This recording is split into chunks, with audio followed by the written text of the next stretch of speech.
আসসালামু আলাইকুম। ঝড় হইতে পারে এমন সম্ভাবনার জন্য কি প্রস্তুতি নিলাম সেটা হচ্ছে, এই যে কলা গাছের যেই পাতাগুলা ছিল এগুলা অনেকটাই সাইডে দিছি। দিনে দিনে দেওয়ার কথা, ছাগলকে খাওয়াই দেই, কিন্তু কাটা হয়েছিল না। বেশ কয়েকদিন অনেকগুলা পাতা হয়েছিল, তো এই যে কিছু স্টকে রাখবো ওই জোরে কিছু দিছি, বাকিগুলা রেখে দিছি আরও। এখনকার সব পাতাগুলা কাইটে ছোট করছি, এখানেও তাই। আর এই যে এখানে এই যে ভুট্টা গাছের পাতা কাইটে দিছি যাতে ও পড়ে না যায়, আগের বার পড়ে গেছিল বাতাসে।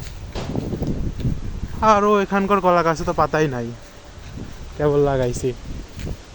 আর কি করছি আজকে হচ্ছে এগুলা, এটা কাটছি।